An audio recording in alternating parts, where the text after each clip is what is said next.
obras que tanto necesita la ciudad.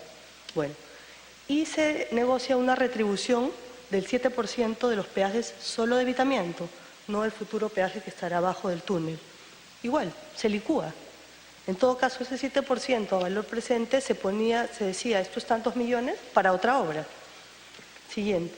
Eso es el resumen de la adenda, que tiene mucho más, ¿no? El artículo 4 del orden...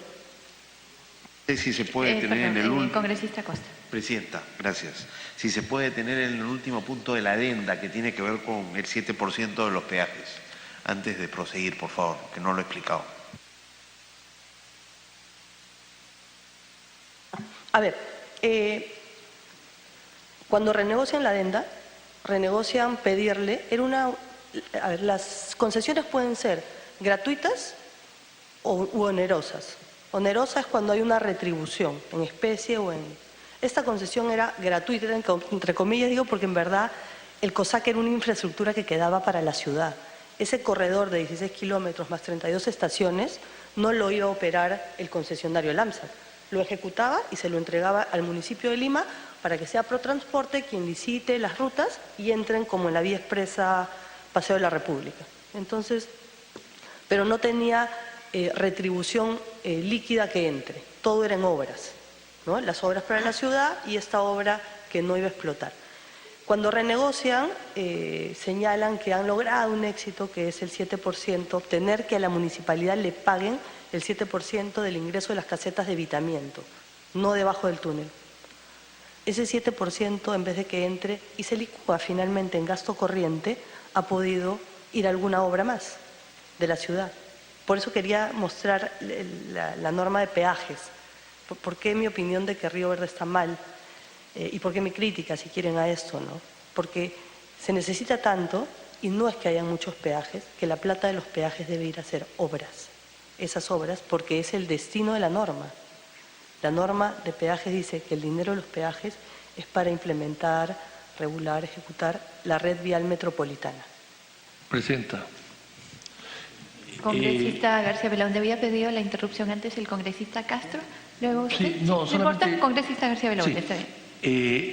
El 7% de retribución era por el peaje, excepto el túnel. ¿Eso es lo que he escuchado? Sí. O sea, el túnel se pagaba peaje, pero ahí no había ningún tipo de retribución. Se pagará. Se pagará. Ya, se pagará. Pero ahí no hay retribución. Solamente hay retribución lo que no es parte del túnel. ¿Y por qué esa distinción? Habría que preguntarle a los que suscribieron la adenda 1, congresista. Congresista Castro. Buenos días, señora presidenta. Buenos días, señora Giselle y colegas congresistas. Aquí en esto nos llama la atención, ¿en función de qué han determinado esa retribución del 7% de los peajes de evitamiento? Pues justamente sobre el último, ¿cómo lo han determinado? ¿No tienen la idea ustedes cómo ha sido la cosa esta?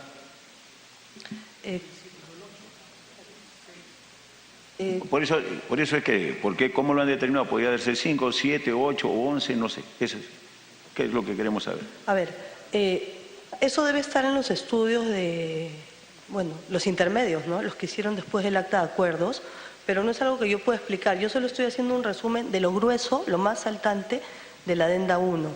¿Qué pasa? Cuando ellos hacen la adenda 1, la gestión de la señora Susana Villarán, hacen la adenda 1, entregan 10 años más de concesión. Eso implica un montón de ingresos más. Entonces había que, no sé, justificar, ¿cuál es la palabra?, que se iba a dar a la ciudad. Por eso yo empecé diciendo que esta adenda 1 no requería, este contrato de concesión no requería de una adenda. Ya tenía cierre financiero, era bancable, era perfectamente ejecutable. Pero lo que ha resultado es que a la ciudad le está costando el cambio de un nombre y poner el nombre de alguien en una adenda. Esto, tener 10 años más de concesión. Yo presumo, deben estar en los estudios, ¿por qué el 7? ¿Por qué no el 10? ¿Por qué no una obra equivalente y no plata que se va líquida? Presumo que es por justificar los 10 años hacer algunas cosas, como la obra Palmeras o la obra San Juan del Lurigancho, pero el número del porcentaje de retribución, habría que pedir la información a la municipalidad o a los funcionarios que renegociaron esa adenda. Sobre lo mismo, en ese caso, esto lo ha suscrito, lo ha firmado la señora Susana Villarán, autorizado por los regidores, supongo, o cómo operan ahí. El acta de acuerdos está firmada en mayo de 2011 por su gerente municipal y su gerente de promoción de inversión privada. Y la adenda 1 está firmada por el gerente de GEPIP de ese entonces. No recuerdo el apellido que era. Podría mentirle con el nombre, equivocarme, ¿no? Pero no entró a consejo salvo para informar las renegociaciones, ¿no? Perdón, en todo caso, para puntualizar, ¿no lo firma la señora Villarán en todo caso? ¿La adenda 1 no firma la señora Villarán? La adenda 1 la firma el gerente de promoción de inversión privada, si no me equivoco, no la tengo a la vista, pero no la firma ella. Pero ella informa en la sesión del 2 de junio, sesión ordinaria número 25. Y en este caso, ella no firma, pero indica usted que informa al Consejo Metropolitano. ¿Y esto es aprobado por los corregidores de ese momento? Informa al Consejo de la renegociación. No hay un acuerdo de aprobación. Hay un informe, es un informe, dos informes, de la señora Villarán y la semana siguiente de su gerente. Correcto, pero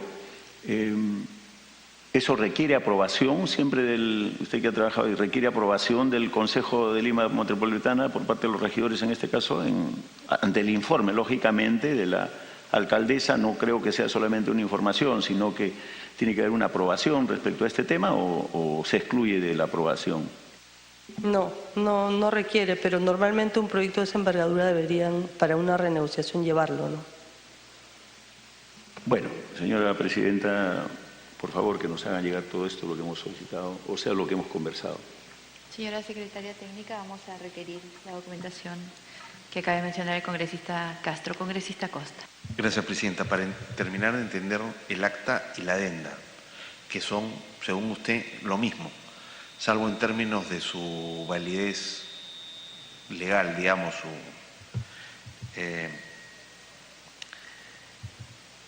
¿en qué consiste esa operación? O sea, se deja de hacer el COSAC y a cambio de lo que costaría hacer el COSAC se crea un fondo fiduciario para Río Verde, que no se sabe muy bien qué es, pero que es este proyecto en la ribera del río Rímac. Eso es lo más importante, digamos, porque usted menciona 6 o 7 cosas, pero el corazón de la adenda es esa, dejar de hacer el COSAC para hacer Río Verde. ¿Eso es exacto? No, hay más cosas. Si tuviéramos tiempo, yo explicaría muchísimas más que hay. Como por muy ejemplo, técnicas, pero por ejemplo. La obra vial en Las Palmeras, dice usted. Sí, no, ¿Es más una que obra eso. de envergadura? No. Estoy preguntando por qué. Porque si, digamos, lo que cuesta el COSAC es lo que va a costar Río Verde, entonces, bueno, tas con tas, ¿no? Ahora, me parece poco para el costo del COSAC. Solo 74 millones era lo que costaba el COSAC, con 32 estaciones en 16 kilómetros. O sea, me parece poco en términos. Entonces, si fuera poco, no se explica que la concesión se amplíe 30 a 40 años. Por eso digo, ¿cuáles son las obras adicionales que hacen que no solo baste con ese canje, sino que además haya que darle 10 años más? Porque lo que veo acá, obra vial en San Juan de Lurigancho y Las Palmeras, o el aporte 9.100.000 al FOMPRI, no me parece que tiene la envergadura como para justificar 10 años más de concesión. Por eso le pedía si nos puede explicar cuál es la lógica. Señora Segarra. Por su intermedio, presidenta. Yo tampoco encuentro lógica, congresista. Puedo presumir y voy a intentar, ¿no? Porque yo no soy la llamada a explicar algo que a mí me parece a todas luces irregular, por decirlo menos. Y en detrimento de la ciudad, ¿no? Y del ciudadano que paga su peaje, tanto el que va en su auto particular como el que va en transporte público, pero en fin.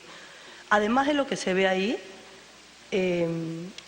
había un pago de 1,5 millones, creo, para los estudios de Río Verde, porque no sabía que iba a ser Río Verde a esa fecha, $1,5 millones más, $2,5 millones más que ya no he puesto porque era mucha información, y $2,5 millones más para inversión social en la zona de 1 y 2 de Mayo, que es la margen izquierda del río Rímac, donde pasaba el trazo para reubicar a la gente, y mayores compensaciones. Pero ahí yo hago un alto ya en las mayores compensaciones. Uno de los caballitos de batalla o el pretexto para esta adenda fue que tenían que tener mayores compensaciones para reubicar a la gente. Gente que estaba.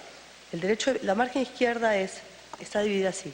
La faja marginal, que es imprescriptible, inalienable, no debe haber nadie asentado ahí. Y estaban asentados.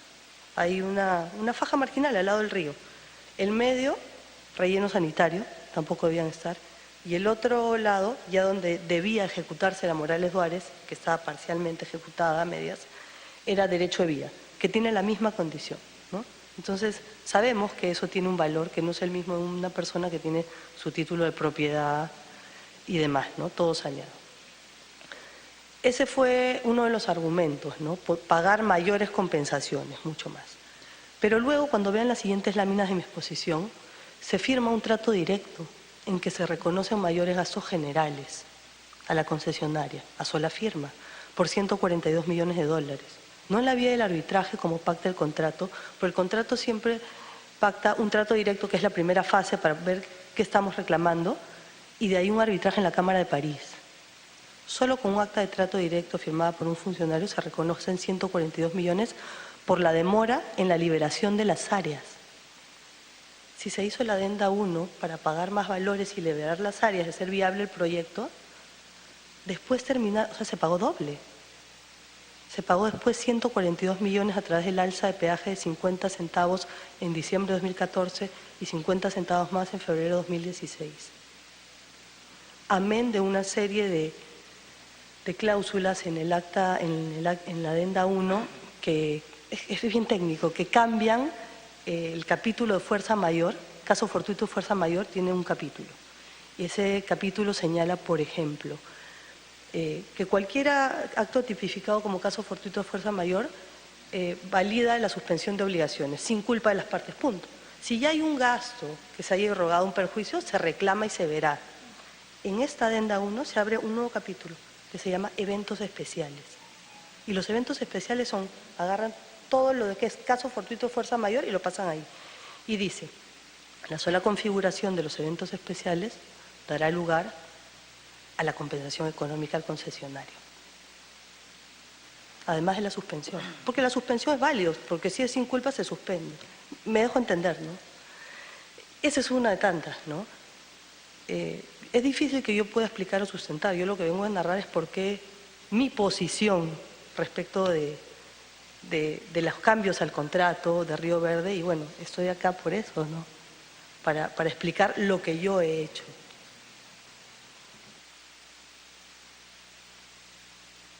Siguiente.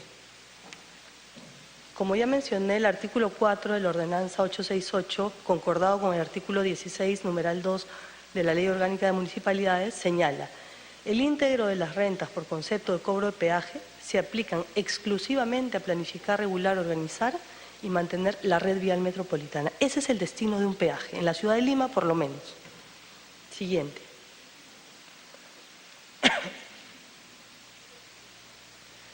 Entrega de peaje sin inversión del 70%, a octubre de 2013.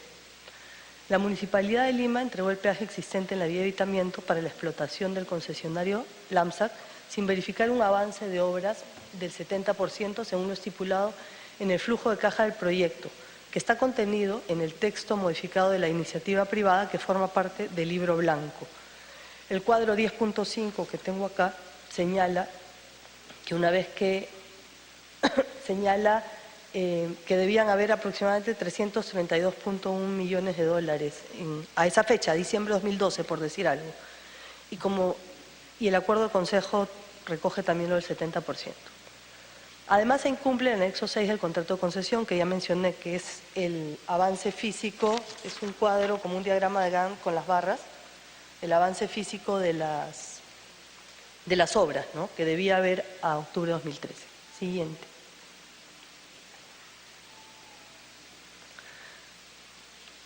Retroceda, por favor. Trato directo, Municipalidad de Lamsac, lo que acabo de mencionar. Congresista Costa. Usted dice que no se cumple con el avance de obra al 70%. ¿Tiene algún estimado de cuán avanzado está el proyecto hasta entonces? ¿Y quién podría, con precisión, informar a la Comisión sobre el estado de avance a ese momento? Yo no lo tengo y no quiero dar una cifra que me equivoque, no sé si estaba en 12 o 15% o 10, la verdad, pero el Invermet, que es la entidad de la Municipalidad de Lima a cargo de la supervisión de los contratos de concesión, tiene un registro mes a mes de los avances de las concesiones y ellos le pueden decir exactamente a octubre de 2013 cuál fue el avance de las obras. ¿El incumplimiento de esa disposición tiene que ver también con el acta de acuerdos y con la adenda o con qué tiene que ver? ¿Es otra, según usted, otra irregularidad en la implementación del contrato? Sí, claro, eso simplemente deriva de una inobservancia del contrato originalmente pactado, que eso no lo modificaron, ¿no? Estos contratos de concesión son unos contratos que se generan de iniciativas privadas aprobadas por el Consejo. Entonces, la iniciativa privada es parte del contrato. Ese flujo de caja, que leerán acá, OAS y un número y acá otro número, folio de libro blanco, es la iniciativa privada que aprueba el Consejo. Y el Consejo, en los considerandos del Acuerdo 272, cita del avance del 70%, en el Acuerdo Consejo que declara de interés la IP. La IP tiene este cuadro, además, y de ahí está el contrato de concesión. El contrato de concesión, además, tiene un anexo 6. El anexo 6 tiene un diagrama de barras de Gantt para decir mes a mes, acá están los 72 meses de la ejecución de obras, con el cierre financiero, cuánto de avance de obras debía haber a octubre de 2013. Eso es lo que inobserva. Si bien el contrato tenía una fecha de entrega de peajes, hay que verificar los avances, ¿no? Entonces, la parte del acuerdo que se cumple es que en octubre del 2013 empiezan a cobrar peaje, a pesar de que no era solo la fecha, sino el estado de avance que tenía que tomarse en consideración. Eso es correcto, exactamente. Solo al pie de juntillas dicen, dice que tengo que entrego, alto. Debió hacerse una revisión, cuánto se tiene avanzado. Y si no hay un acuerdo entre las partes, se somete a una solución de controversia, vía trato directo o vía un arbitraje. Pero no se entregan tan fácilmente los peajes, ¿no?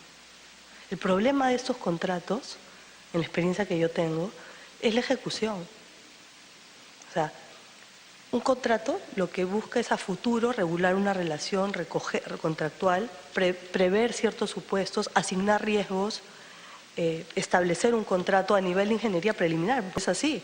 Después se hacen los estudios definitivos. Pero lo más importante o tan importante como un contrato es su correcta ejecución. Y eso es lo que ha estado deficiente, ¿no? Sí, continúa. Otra pregunta que me preguntan, la ejecución de la concesión de línea amarilla durante el ejercicio de mi gestión como gerente. Siguiente, por favor. A través de la subgerencia de gestión de contratos, yo fui gerente de la GEPIP, trabajé hasta el 18 de octubre, como ya señalé, 2010. Durante mi gestión se estaban elaborando los estudios definitivos de ingeniería, se les llaman EDI, de las obras, no hubo ejecución de obras. Se obtuvo 2 hitos importantes, como me preguntan qué se hizo cuando gestioné el contrato, que fueron 9 meses, no, 9 meses, no, 10, ya no recuerdo. Se obtuvo un terreno, se le denominaba Patio Unión, que era en la zona de Morales Duárez, de 22.000 metros, donde finalmente la gestión de la señora Villarán reubicó ahí a los... Presidente, una cuestión de orden. Como ya estamos entrando en la parte que tiene que ver con las responsabilidades de la señora, no sé si podríamos terminar con la parte anterior o hago mi pregunta posteriormente. Hay una estación de preguntas congresista, pero como habíamos indicado al inicio de la sesión, esta puede ser interrumpida en el momento que usted considere que es pertinente una aclaración. Hay que no... porque va a haber una estación solo de para no preguntas. mezclar los temas, Para no- quizás le puedo hacer la pregunta. Por supuesto que sí. Sobre digamos, la responsabilidad de la gestión Villarán con las modificaciones del contrato. Usted dice que ya en el periodo de transferencia, cuando está por concluir la gestión de la señora Villarán en octubre del 2014, se hace un trato directo y se decide pagar 142 millones, que es mucho dinero porque es el 30% del costo total del proyecto. Entonces, la razón para ese pago a la concesionaria son los mayores gastos que ha ocasionado el incumplimiento por parte de la municipalidad para la entrega de los terrenos por donde va a atravesar la obra, ¿no es cierto? Pero usted señala acá, y no se detuvo en esa lámina, por eso estoy interrumpiendo, o si se detuvo yo no registré. Usted dice que por esos conceptos ya se habían en 2 oportunidades se había subido la tarifa del peaje y que por tanto eso había ayudado a pagar por este supuesto incumplimiento. Yo quisiera que me confirme si esto es exacto y entonces lo que usted está afirmando es que no había ninguna razón para indemnizar, si vale la palabra, por 142 millones de dólares a la concesionaria por haber demorado la entrega de los terrenos, porque eso ya se había hecho vía 2 alzas de peajes. Por su intermedio, presidente. Por favor. Uno es la adenda 1.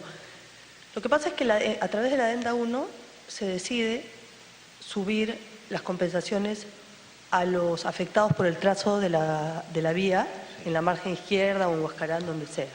Entonces, eso supuestamente debía hacer que se liberen de manera mucho más ágil las áreas, ¿no? Si por esa razón se firma la adenda 1, que es lo grueso, si quieren, de perjudicial de la adenda 1, que se está dando 10 años más de concesión. Eso es un tema, ese es un tema. Luego llega el 2014, en plena transferencia, y hay un reclamo de la concesionaria que le dice, yo he incurrido en mayores gastos generales, entre otros, y el grueso de esos gastos generales, mayores gastos, fue la falta de entrega de los terrenos, de liberación de área por responsabilidad de la municipalidad. Entonces, por un lado, con la adenda se da 10 años más, como justificación porque también se iban a dar mejores compensaciones a los de la margen izquierda, vale decir, se debió liberar mucho más ágilmente, y no lo hicieron. ¿Por qué?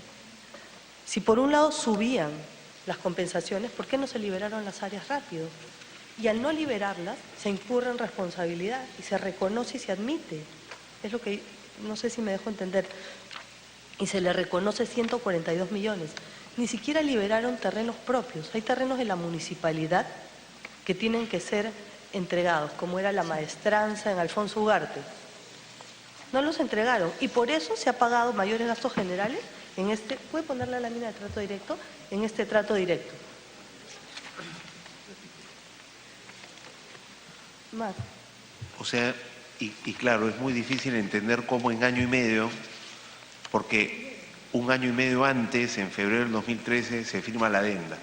Cómo año y medio después caen en la cuenta de que había unos, digamos, gastos adicionales que no habían sido contemplados ni en el contrato ni en la adenda firmada hacía muy poco. Y usted dice además que no solo eso, sino que la adenda contemplaba un mecanismo para agilizar y evitar la demora. Es correcto. Sí, es correcto. Gracias, presidente. Continúe, señora Segarra.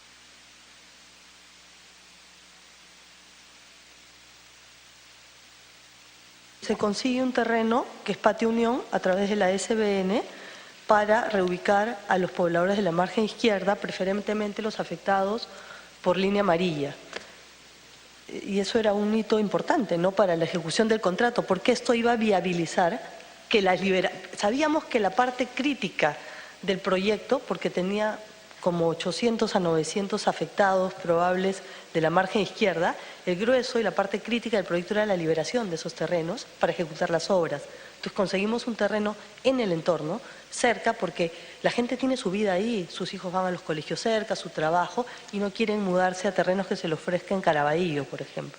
Se consigue este terreno y lo último que hago en los últimos días de mi gestión, ya cuando nos transfieren el terreno, es custodiarlo y entregarlo, para que en plena transferencia, que a veces pasa, no haya invasiones, como pasó con el mercado de Santa Anita.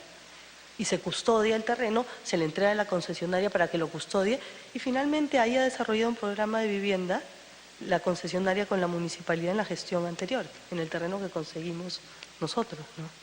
También se apoyó en el primer terreno donde se ubicarían los primeros afectados, se le llamaba el terreno Acomayo, creo que ahí al final es un edificio de 42 o 40 viviendas para los primeros afectados, ¿no? Eso es lo que fue mi gestión como, valga la redundancia, gestión del contrato de Línea Amarilla. Siguiente, por favor. Me preguntan por la presentación del 4 de febrero ante el Grupo de Trabajo de la Comisión de Fiscalización y Contraloría del Congreso, presidido por el congresista Johnny Lescano. Siguiente. Fui invitada a dicha comisión, pero no recuerdo con exactitud los temas. En realidad, recuerdo que era de manera general el tema de peajes. Había habido un alza de peajes por indexación, creo, y se me llamó y expliqué.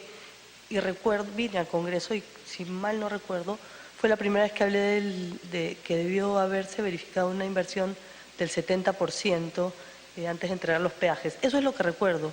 No tengo el resultado del informe de dicha comisión.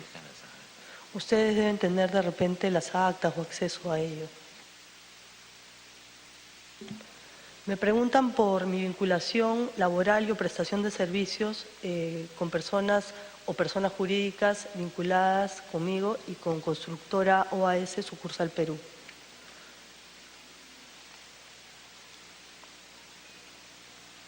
El 1 de septiembre de 2014, 4 años después que dejé de ser funcionaria, suscribí un contrato de locación de servicios entre mi consultora, Segarra Asociados, y OAS Perú para dar asesoría especializada en un proyecto de inversión privada para la Costa Verde. En dicho contrato de locación de servicios estipulé una cláusula, la 10.3, que señalaba: sin perjuicio del objeto del presente contrato, el objeto del presente contrato es exclusivamente la asesoría para el proyecto. El proyecto es un término definido en el contrato, que era una iniciativa privada para Costa Verde. Se deja constancia que el consultor no prestará asesoría a OAS respecto de ningún aspecto del proyecto contenido en la concesión vial Parque Rímac, porque así se llamaba al 2014, antes Vía Expresa Línea Amarilla. Pese a que OAS al 2014, como puse en una de las primeras láminas, era la constructora, no la dueña del AMSAC, yo dejé a salvo esta cláusula, porque tenía claro que, habiendo sido yo parte de la que evalué la iniciativa privada del 2009, siempre prefería estar del lado institucional, ¿no? Si me tocaba dar alguna asesoría o lo que fuera. Para dicho proyecto, OAS también contrató otros profesionales, nacionales y extranjeros. Me refiero al proyecto materia del contrato, que fue elaborar una iniciativa para Costa Verde de una idea que yo tenía. Fueron estudios de abogados, arquitectos, bancas de inversión, especialistas en plusvalías urbanas. Siguiente. El 12 de enero de 2015 se dio la resolución del contrato con OAS a mi solicitud. Siguiente. Me preguntan por las comunicaciones cursadas con el señor José Adelmario Piñeiro, presidente de OAS durante el año 2014. Siguiente.